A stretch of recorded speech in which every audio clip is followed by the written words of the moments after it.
নমস্কার, স্পটার নিউজে আপনাদের স্বাগত। এই মুহূর্তে মোহনবাগান শাসক গোষ্ঠীর শিবির থেকে যে খবর পাওয়া যাচ্ছে তাতে গতকাল কর্মী সভায় রোটারি সদনে মোহনবাগান সচিব নতুন ট্যাগলাইন বেঁধে দিয়েছেন অনুগামীদের মধ্যে। সেটি হলো দুয়ারে মোহনবাগান। দুয়ারে মোহনবাগান প্রকল্পটি কি?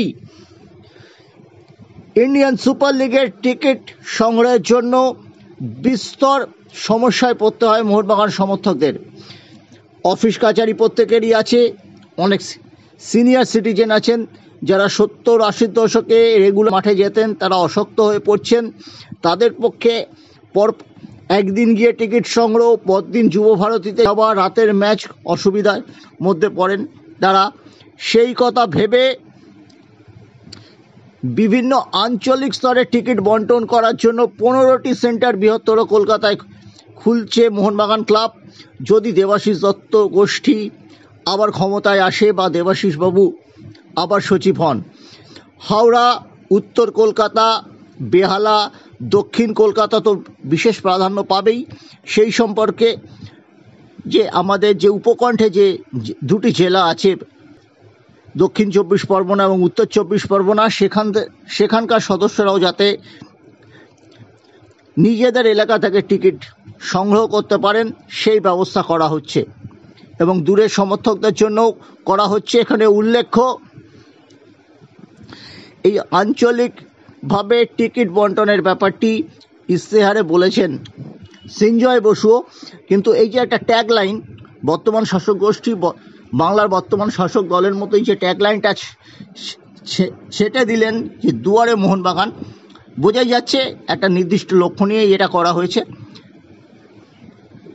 পাশাপাশি বলা হয়েছে ইনভেস্টরের সঙ্গে সুসম্পর্ক রাখাটাই তাদের একমাত্র এবং প্রধান লক্ষ্য হবে। এই সভাতে বলা হয়েছে, বিভিন্নভাবে বুঝিয়ে দেওয়া হয়েছে প্রতিবেশী দুটি ক্লাব ইনভেস্টরের সঙ্গে সমস্যায় জড়িয়ে পড়লে কি অসুবিধা হয়। মোহামেডান স্পোর্টিং ক্লাবের কথা বলা হয়েছে, তাদের ফুটবলাররা ধর্মঘটে নেমেছিলেন, প্র্যাকটিস করেননি, বুট বেঁধে বসেছিলেন। বিস্তর সমস্যার মধ্যে চলছে ইস্টবেঙ্গল ক্লাব, এখনও চলছে। যে নতুন মরশুমে থম্বই সিংটাই শেষ কথা বলবেন নাকি কোনো ক্লাবের পছন্দ মতো কোনো ইন্ডিয়ান প্লেয়ারকে তার সাথে জুড়ে দেওয়া হবে, এটা নিয়েও আলোচনা চলছে। এই যে টানাপোড়েনের মধ্যে যে সুসম্পর্ক রেখে চলবো ইনভেস্টরের সাথে, এটা কিন্তু ঠারে ঠারে বুঝিয়ে দেওয়া হয়েছে এদিনের সভায়। পাশাপাশি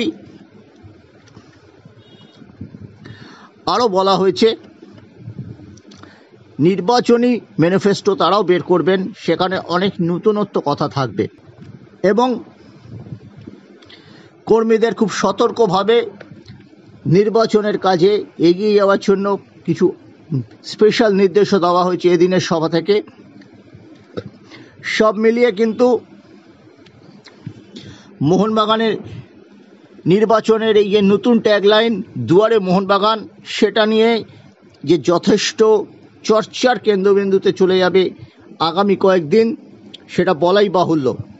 সেই সঙ্গে শাসক গোষ্ঠীর তরফে শনিবার, রবিবার, সোমবার টানা 3 দিন সবার কথা বলা হয়েছে।